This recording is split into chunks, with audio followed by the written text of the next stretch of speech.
Hey there, my name is Vernon Brown, and I want to welcome you back to Conversations at the Well. I'm here with my lovely wife, Desiree Brown. And today we were supposed to be talking about the second part of decision time. Our last episode was all about decision making and how to make the best decisions throughout life. Yeah. But you had something kind of pull your attention in a different direction today. Tell us a little bit about that. Yeah, so today has really been interesting because from early this morning, and then I had another separate, unrelated conversation this afternoon, and it was around rest and stillness. Now, y'all know I'm going to be quiet this whole episode because that is not my cup of tea. But tell me, like, what I think we all have, there's something that pops into our head when we think about rest and stillness, but it may be different for everyone. So let's talk about and kind of level set. What do those words mean to you? Yeah, so the word rest, well, I'll tell you the word stillness because I actually looked up the definition and I actually know the definition of that word. You don't know rest. I'm still trying to discover what rest is, to be quite honest. I know you're being funny, but like I don't think I rest well. Okay. So there's that. Okay. But stillness is really about the stop moving, stop like fumbling and fidgeting and being talking, just stop. Just to stop. That is what stillness is. It is being quiet. It is being it's not moving. And it is being, it's kind of like a reflective or a posture of like waiting. Yeah. And I think it's so interesting because nothing you said would be surprising to any of our listeners. When you think about stillness, okay, it's about being still. I should be still. We're all probably still throughout the time or throughout the day. However, if we took 5 seconds right now to just be still, I can't even do it. It's difficult. I can't it's do hard. it. You're fidgeting. You're like, wait a minute. Did it cut off? Did the video or did the podcast stop playing? Because it's not often that we're purposefully still. Yeah. And I think a lot of your direction, a lot of your peace, a lot of your thought really happens and happens at the highest level when we find ourselves in that still place. Yeah. Yeah. And rest is what can happen when you are still, right? So rest is like being, I feel like it's like a surrender. It's kind of like I'm the purposeful or intentional stop of whatever you're doing for rejuvenation. And you can, well, here's a question. Can you rest without being still, or can you only truly rest while being still? Oh, that's a good question. I think that we need to explore as we have this conversation, because I think for me, I think of rest as like just stopping, being still. Yeah. I think you may think of rest a little bit differently, and perhaps that stillness, or maybe it's just that you're unpracticed with it. Yeah. But that stillness would actually result in something that is very uncomfortable for you, and you would be like, I can't not move. Right. Yeah. But I think that's something that we can explore. And what I just was thinking about was, this really came from a prayer call that I was on this morning, and it was referencing the scripture from Psalms 46, verse 10. It may be wrong, but you may read your Bible. Let's check it and make sure she's right. Psalms 46, verse 10. Be still and know that I am God. I will be exalted among the nations. I will be exalted in the earth. I'm almost positive that it's Psalms 46. Y'all think she got that right? Because I literally was reading it this morning. She was in the wrong book of the Bible. It was in Proverbs. No, I'm kidding. Oh, I'm like, wait a minute. No, for real. Like, no, it's Psalms. No, Psalms 46, NIV, it says, he says, be still and know that I am God. I will be exalted among the nations. I will be exalted in the earth. Verse 11, the Lord Almighty is with us. The God of Jacob is our fortress. Yeah. And interestingly, like, I like to read ahead and I like to read below the verse that I'm focused on, because it's all about context. It's, I don't want to pull something and it's like, oh yeah, it means do this, and it's completely out of context. Yeah. But interestingly enough, in that particular verse, it's talking about like all this crazy calamity and chaos that's going on, and how God is our present help. God is our refuge. God is is saving us in the middle of these things. It talks about, there's like there's like images of war, there's images of fire, there's kind of crescendos, all this stuff going on. And then it's like, and God says, be still and know that I am God. And it's like, oh my gosh, like when you read it that way, it brings a whole new context to it, brings a whole new meaning to it, because the verses talk, it's describing all of this stuff that's going on, but it's like the verse where he actually is speaking to his people and saying, be still and know that I am God. So you're up here. Up here, okay. Bring it down for Bring me. it down. For the regular people like me. What does that mean in English? Okay, so it's like it's just in our lives, right? There may be situations or seasons or times where we are just going through, like stuff isn't going right at work. It might not be going right at home. You might just have some crazy fallouts with your friends.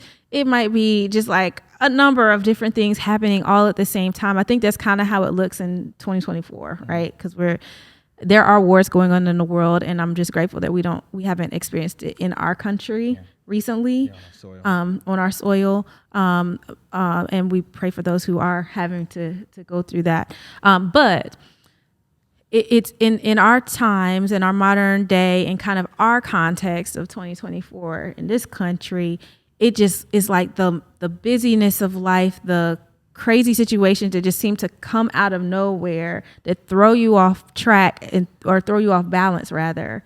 And you're trying to fix and you're grabbing, you're just like gripping for something to hold your stability. And then God just kind of pierces through and it's like, be still. And it's like, at that point, you're desperately trying to put some things together, desperately trying to keep things from falling apart.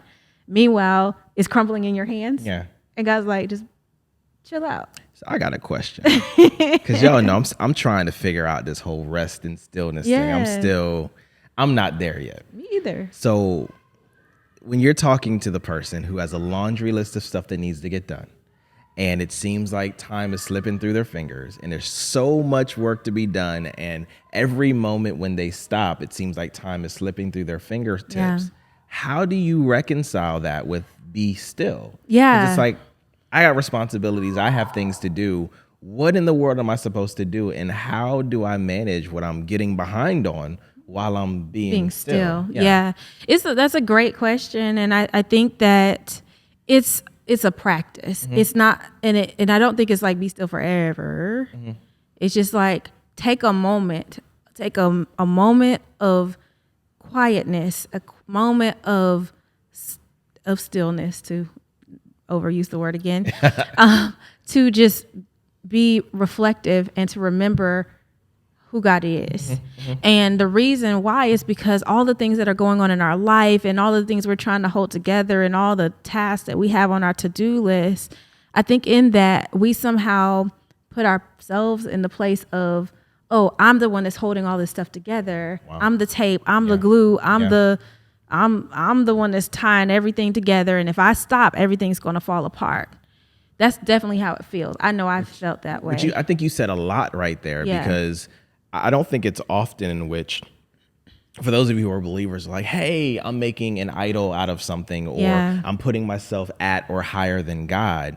But you may never say it. You may never like build a monument. But the moment you believe or take life so much into your hands, where you think, if I stop, everything's going to stop. If I don't do, nothing's going to move. Then you're literally saying that you are your own provider, you are your own healer, you are your own all of these things. Precisely. Rather than truly putting your trust in him, which I think for me specifically, trying to run the businesses, trying to keep things together, it's always like, I have to do this and I have to do that. Yeah. And business slows down. Okay, let me go run advertising. Let me go do this and try to brute force it. And it's not to say that those things aren't effective. They're certainly necessary and they're effective. But I think we have to keep that balance between what we know to work in our flesh and in the world versus what we know that God, or what we desire for God to do for us. Yeah. And it's interesting because this concept of rest and stillness, it comes up a few times in the Bible. Okay. But the first time we see it happen, I know there are people of different beliefs, but if we're looking at the biblical text as far as creation is concerned, that's the first time we see it. And God rested, which is that's a phenomenon in itself. I don't think he rested because he was tired. Might have took a lot out of him to make us men so perfect. Jesus. Okay. Okay, maybe. If you want to go with that, roll sure. your eyes that hard. Yeah. But he did all of this work Yeah. in 6 days, and the seventh day he rested. Not, I don't think because he was tired. This is my understanding, my kind of my interpretation. So biblical scholars out there, you know, you can put your answers in the comments. But it's more of a demonstration for us. More of a, I worked and now I rest. This is the pattern that I also want you to follow. Work, rest, work, rest. But in our culture, we're of a work. Yeah. And rest is, at least it's becoming more accepted, but traditionally it has not been. It's like if you take a vacation, you know, people want to know why you took a vacation and were you sick?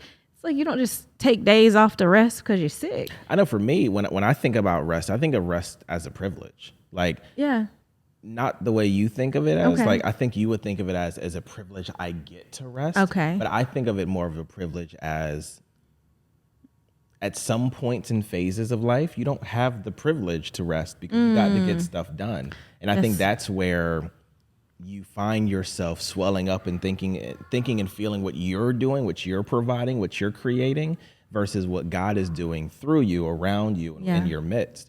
And so that's a place where I need to grow, because certainly there's been phases of my life where it's like resting would be great, vacation would be nice, but I'm not there yet. I can't. I got to keep going. I got to keep moving. I got to keep pushing. And there's just no room in the plan for rest at this point in time. You know, that's interesting because I wonder, you know, it also talks like literally in the commandments. It's like, keep the Sabbath day holy. That's the day of rest. Yeah. And we blow over that, like, right? We can like not murder, we can like not lie, we can like not covet other people's husbands and wives and all that good stuff. We can do that, but when it comes to that rest thing, we're like, that's true. Like, just keep that moving. Like, it's no big deal. We can just keep going. But the thing is, I wonder if, in fact, is it actually a privilege or is it actually a mandate? And if we actually practice it, what the outcomes will be when we actually take that rest. Which brings me to the biggest question of today. How is Chick-fil-A doing this? Okay, listen. Like, I know we talking about blowing rest, it but out Chick-fil-A the water is wearing people out and they 6 days a week. They do not open on Sunday, and it is foundationally upon that. So, you know, it might be worth it just to try it out, just to see if you can really replicate what Chick-fil-A is doing. So this is what I want. I want one of their operators to go rogue and just open on a Sunday and see what happens. So we have some data to see if the whole thing closes down, catches on fire. I was thinking like maybe just like a lightning strike or something. Like, I don't know. So that'd be crazy. Amazing. Well, no, that'd be crazy. It'd be cool though. Like, oh, he was serious. Oh, he was serious about that. He said, no, y'all did something. Could you imagine? That'd be like crazy. One Chick-fil-A owner in the airport or something decide, nah, we gonna open up on Sunday and get this money and catch on fire by lightning strike the next day. That's wild. I bet you I find myself resting. I'm sorry. I just had that thing pop into my mind. But I mean, I don't know. I don't know if that would actually happen because there's so many other businesses that operate on Sunday and they stand. Got that line wrapped around the building. But they don't have the line wrapped around the building. They don't have that good service. You know, that good service. Everybody knows about that good service. So anyway, but I also wanted to kind of talk about this. Uh-oh. And I want to pose this question to you. I have an idea, but I want to see what your answer is. I need a guest on here to get me out of the hot seat. It's not even a hard question. Okay. But why? Why do you even think that God asks us to rest? Do you have the answer to this, or this is an open? I've given it some thought. Yeah. Well, I wonder if he knew who we were, knew what he created, knew our limitations, and knew the outcome of where the trajectory or the process in which we would go about life And he knew that to be something that would be required Yeah. for us to function the way he wanted us to function. That's could be right. I don't know. Yeah. I mean, that's one of those questions I'm gonna ask when I get there. Right. God, before you let me in, I got a list of questions to ask. No. Let me in, and now we can have, please. But I think when you're talking about the ultimate plan and strategy and how things were set up originally to be, I think it was very purposeful. I think it was very meaningful. Yeah. And although I've probably never tried it wholeheartedly, I wonder at what level could we truly function if we said, let's just do it right for a month. Like every I dotted, every T crossed, and see how God moves in our lives. I wonder what that would look like. Maybe it would look the same. Maybe it would look widely different. But to give it a true and a fair shake, to say we're going to do things your way wholeheartedly and see what happens on the other side, I think that would be an interesting experience too. First we'll do Chick-fil-A, and then we'll do. Can we do it? Well, okay. So I think I do want to answer that question, but I also want to tell you what I think the reason is. What you got? It may be that you said, and it may be in addition to, or maybe instead of. I don't know. I really think that it was a kind of a fail-safe, at least trying to put things in place so that, because when we rest and things continue to go, it reminds us that we're not out here running things. I like that. I like that. It reminds us that it's actually God who is the one who's like making everything go and keeping everything afloat. But that takes a few things that in order for that to happen. Like number one, and I think I'm a really big proponent in that we don't look for God in everyday life. Yeah. I don't want to say anymore, but period. Like we go through life with the expectation of, or we go through life with the goal of checking off the boxes. Yeah. I'm supposed to pray about this. I'm supposed to believe that God's going to move. Yeah. But we don't pray and then search out his answer and expect that he's going to answer in a way that we can visibly see. Yeah. And I think part of the reason why we may never see that is because we wouldn't expect or we wouldn't look for God to do anything like that. Maybe we'll say, hey, I was supposed to go plow the field today and I got lucky. It didn't rain. Well, maybe you didn't get lucky. Maybe it was supposed to rain. Maybe it was rain day on the ultimate, like, what is that thing called? The farmer's book. Oh, the Farmer's Almanac. Maybe it was like a raining day and it's supposed to rain and it changed because of that, because of your obedience. But I think for that to happen, to give it a real test, you would have to expect something different. It wouldn't be something you're just trying out. It'd have to be something that you at some level believe in, and you're looking for the fruit of that belief. Oh, yeah. Well, I mean, I believe it. And we've had these conversations before. Like, what would you, like, can we do this? I'm like, babe, can we do this? And you're like, we got too many things going on. We can't just like stop. We talked before about gas and brake, and me being the gas and she being the brake. On this one, I'm definitely the brake. Yeah. Well, actually, I mean, or you can think of it differently. Like, I'm like, I want to rest. That's the brake. Oh, that's true. Yeah. You're like, no, go. Get it done. It would be interesting to try though. And like, I think first it would be interesting to say or to see what it would even look like. Like, what does it even look like to rest? Like, it doesn't mean that you don't get out of bed, I don't think. But what does it tangibly, and this is a question for you, what would it tangibly look like to have a day of rest? That is a great question. I was thinking of it myself. I was going to ask you. But since you asked it first. Got to it first. I think it's more intentional time with, I think there's time with God. Like, I do think there's time for prayer. There's time for reflection, maybe some additional Bible study, going like deeper, listening and all that. But I think it's also like hanging out with your family, like just cutting off the demands of the outside world and focusing in on the home that you've created. And I mean, I know different people have different homes. Some people have children, some people have spouses or partners or whatever. So it might look different for different people, but I think maybe it's just focusing in on loved ones. I think people actually, I would love to hear from our listeners who might be of the Jewish faith, because they actually practice, I think it's oh gosh, I don't want to say the Don't get it wrong wrong. word. Don't Let get me it not say the wrong. wrong word, but there is a practice where they essentially keep Sabbath. And I think that's what they spend a lot of time doing. They do all their housework and like the cooking, the cleaning, the folding, all of the stuff that you do to keep a home. You do that during the 6 days. You do all your work during the 6 days, and on that seventh day, it's really about like communing with family and with your maybe your worship community and like that kind of thing. Which I think that's a principle in and of itself. Sabbath isn't about dropping responsibilities where they are. Oh, yeah. But Sabbath is about so prioritizing what you believe God wants you to do that you plan for it. Yeah. And so, if you believe God wants you to do something or gain something or get something, are you planning for it, or are you just hoping that God drops it in your lap from heaven? Yeah. And I think that example you were talking about of what does a Sabbath actually look like? Well, it looks like, hey, I'm prioritizing this day, so I can't do this on that day any longer. I'm going to change it to this. I'm going to do all of my responsibilities early or later as a result of it.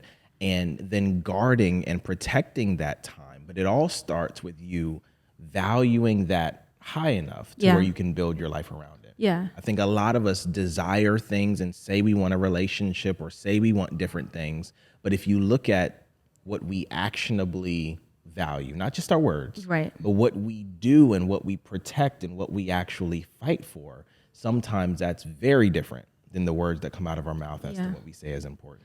And I think it's interesting too, because there's this idea of time, right? There's this concept of time, which essentially is man-made. It's something that helps us to figure out chronologically what's happening in what order. It makes things make sense to us. But if we're thinking of it from a spiritual nature, like God operates outside of that.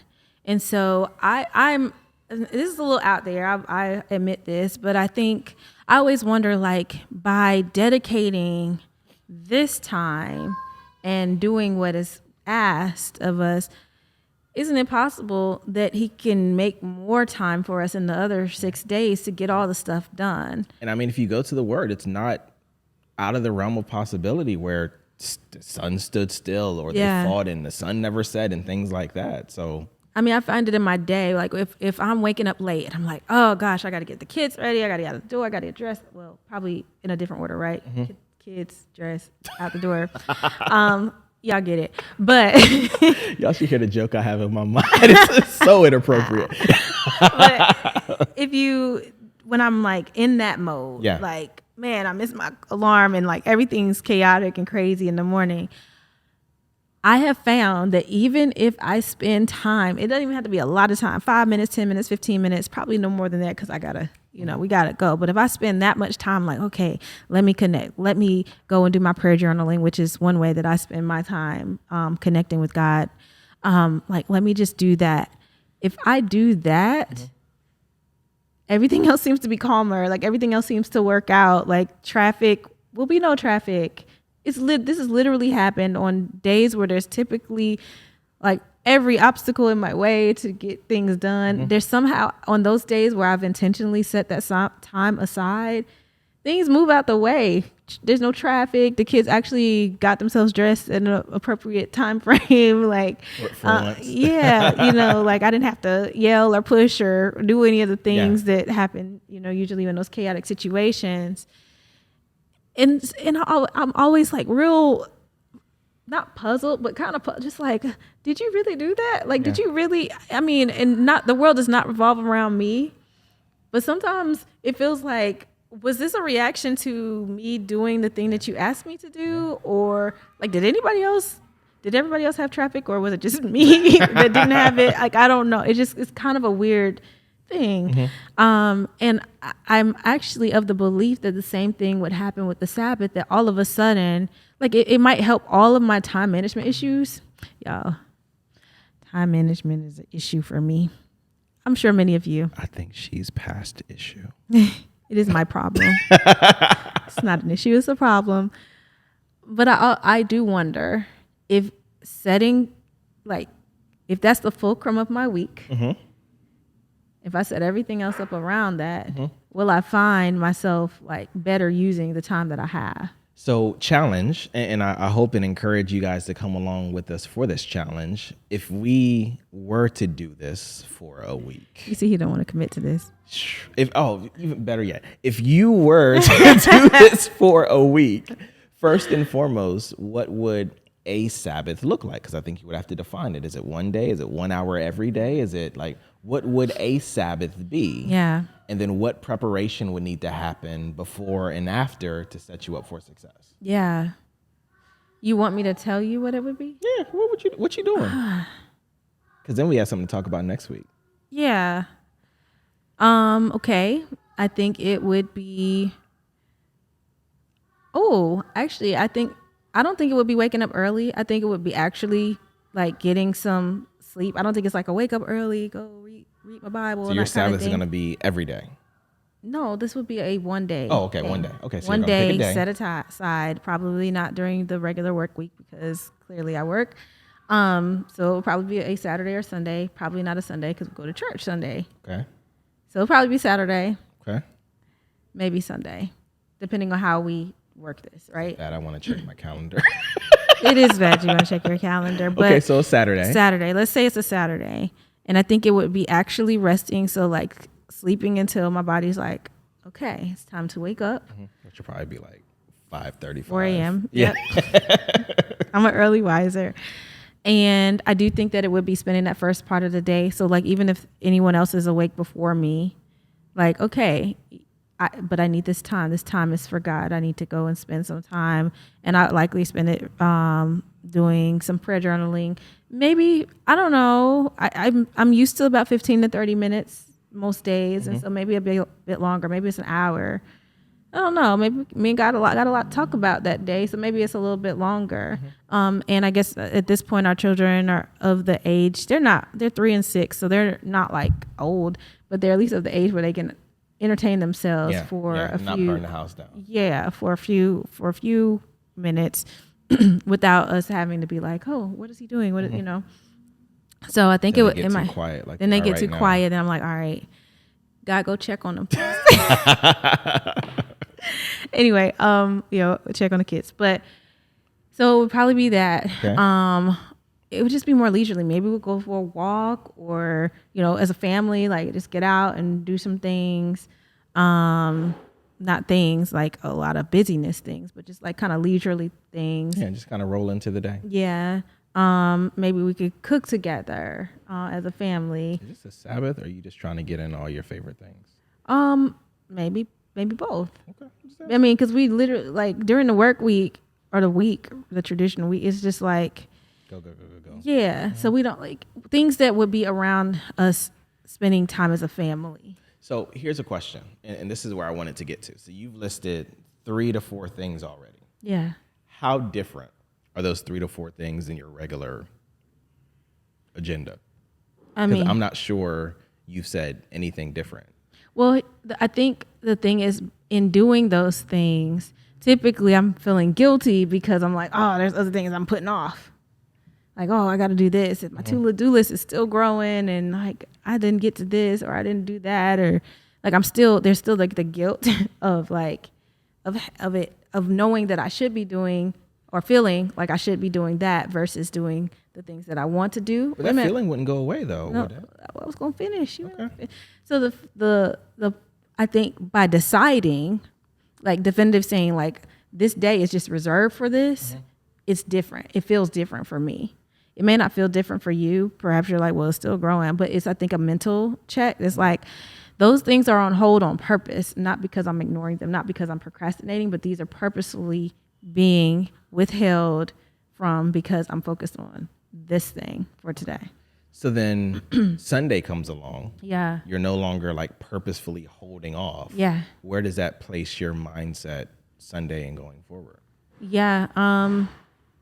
I don't know. I never did it before, but I would imagine I'd feel rested and like ready to take on the responsibilities of whatever the rest of life holds, because I will have had that time for rest, intentional rest. Not I took it because I needed it and my body was so tired I just slept the whole day kind of rest, but like I intentionally took time to be still and not do all the different things that I typically do. Now I'm ready to come back and do what is just the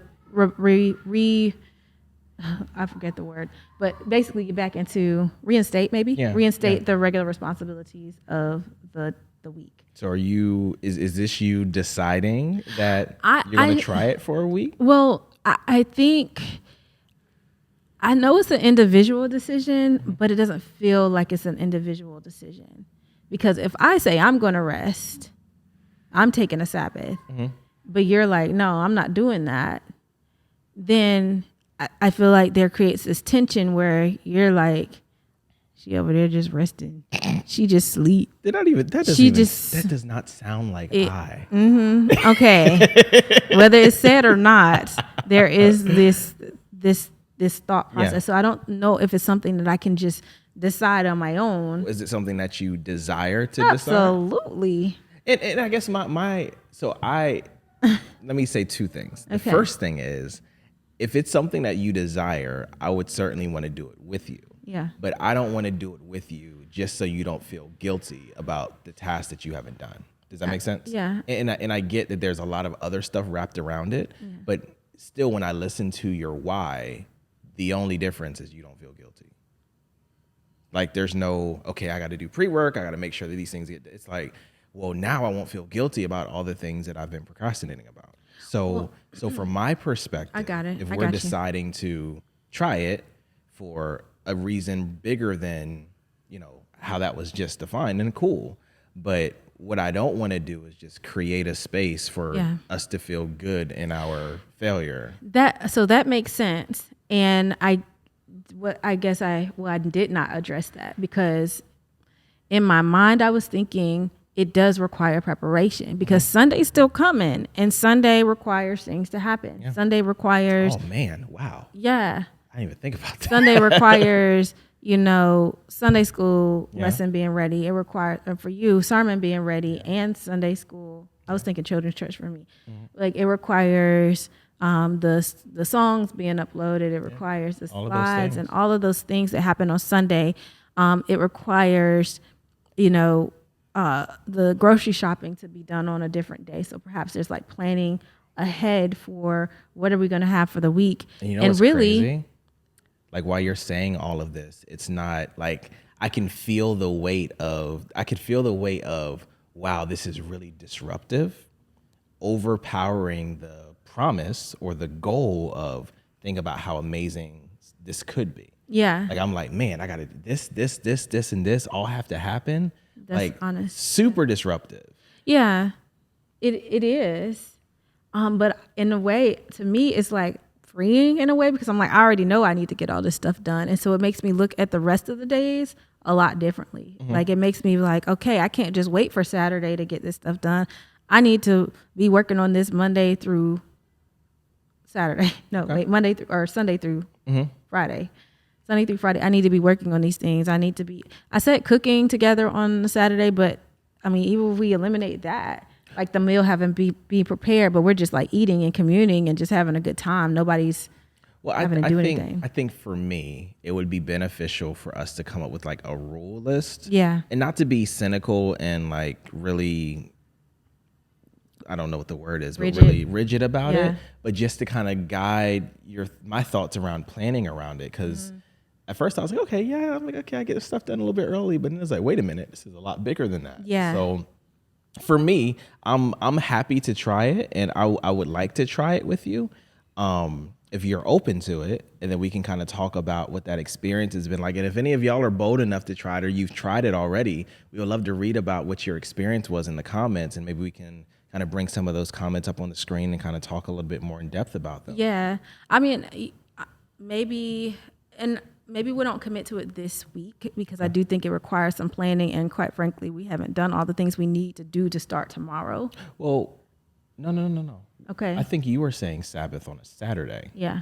So I was thinking not this Saturday, but next Saturday. Oh, I see. Which means that we usually record on Fridays and post sometime during the week. So chances are it's not going to be the next video. So if it's not the next video, y'all don't tell us about ourselves and call us raggedy. It's probably going to be 2 videos from now where hopefully we would have done it successfully. Or even if we didn't, we can kind of talk about, this is where it didn't really go right. But I think going forward with the right heart about it and trying to spend the time to set us up for success around it, I think that would go a really long way. Yeah.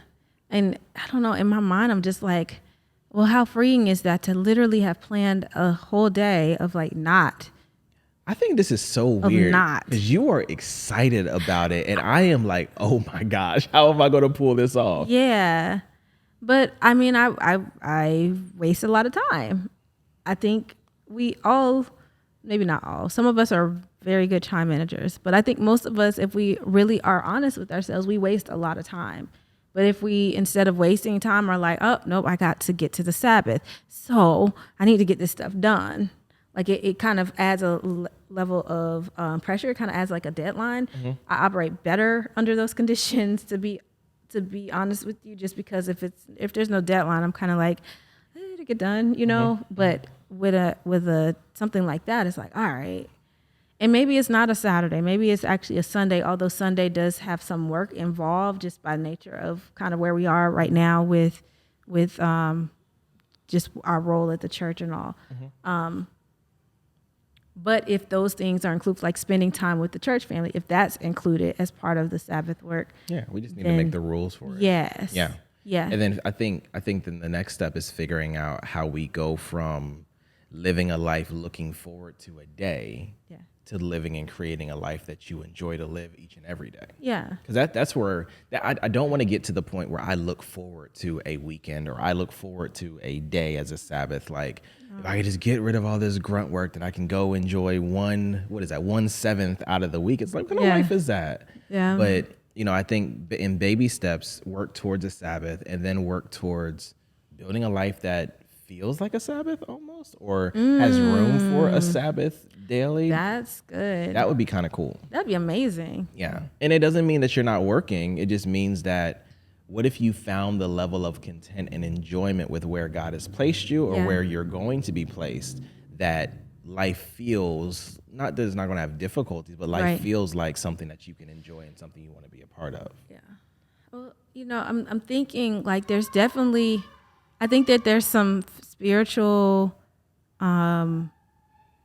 consequences or implications that come from it, but I also wonder about just like the physical, just like not being like just exhausted all the time, or just in the intentional time with God, the intentional time with family.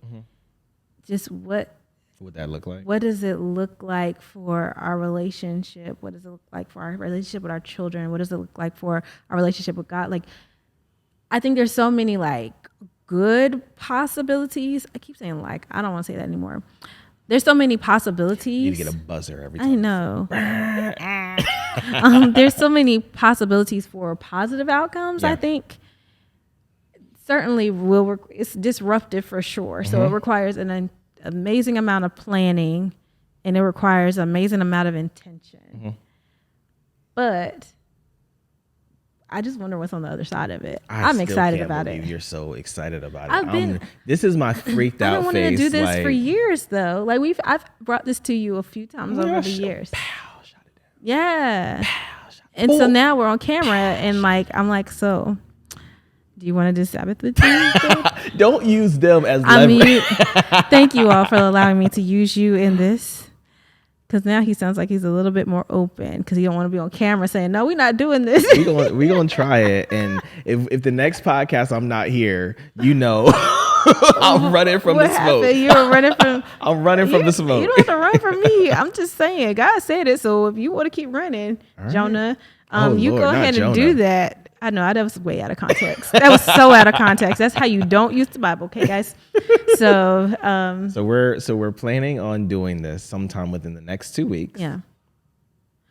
And the reason for that is that we have some time for preparation. Yeah. To set aside time to do this purposefully, to write down our rules. Yeah. And I think also to have some way to explain it to our children, at least what's happening, what we're doing. Yeah. And then kind of explain the outcome and hopefully bring that back to you guys. But we really want to hear what you think. If you've ever taken the time or the opportunity to instill a true Sabbath that you stuck to, what was your experience like? Like, how did you enjoy it? Did it work for you? Is there anything positive, or did you just drown under all of your responsibilities? Yeah, I really want to hear about that. And this is it's an interesting season for us. We've taken on more responsibility on top of the lot of responsibility we already had. And so I think this will be a very interesting experience. Yeah. It don't make no sense. It doesn't make, but the things that God asks us to do don't always make sense, but have like incredible outcomes. You were so excited about I'm this. so excited about this, y'all. My life is weird, y'all. I'm so excited because I know there are other people out here who are excited because the concept of rest is just like, because even on a Saturday, for most people, it's like, oh, we got to go take the kids to this lesson or this practice or this game, or we got to go and do grocery shopping, or we got to do this or we got to do that. So truly in our culture and in our society, when are we actually being still? Yeah. We don't even get enough sleep. Yeah. The average person is not getting the 8 hours of sleep that we are supposed to get. So when are we being still? I'm scared, y'all. And so for me, I'm like, oh, let's get it. Let's go. Let's reorganize this whole life so we can do this. We're going to record the next podcast. We ain't going to have no lights in here because I'm resting when I'm supposed to be paying the bill. We're going to figure it out, though. We are going to figure this thing on out. Before we get out of here, I wanted you to kind of put a bow on the definition of both stillness and rest and what that can mean for our listeners and us. Oh, man, you put me on the spot like that. Okay, so what? 60 seconds now. Oh, man. Stillness and rest. So stillness is the intentional stopping of your regularly scheduled program to be reflective and to get rest. Rest is just the state of being surrendered and just like intentionally not worried or bothered or concerned, just resting, peace. I'm trying to think of other words. I don't use those kind of words. So. Or something. You're on your own here. But I hope y'all get it. That stillness allows you to rest. Being still allows you to rest. Can you rest while not being still? That was the question you asked, perhaps. But I think the truest definition of it, that peaceful stillness. Rest. That's rest. So that's what we're going to go with, at least for the definition for this podcast. If you all have other definitions, would love to hear that too. I think we need to try this thing out. I'm very excited. Can you tell? Very scared. Can you tell? But we're going to work this thing on out together. I will follow your lead on this, and we're going to figure this out together, write up some rules. In about 1 or 2 weeks, or 1 or 2 episodes rather, we'll be able to report back, and I'll tell you if my leg fell off. She'll tell you if she ended up learning how to float. I really hope that. So I hope that he loves it so much that it just becomes a thing for us. So anyway, thank you all for joining us for Conversations at the Well podcast. We are just so honored that you continue to show up with us, and we hope that you will send us your experience. Also, if you want us to talk about something in particular, put it in the comments. We would love to hear from you. Thanks. We'll see you next time. See you then.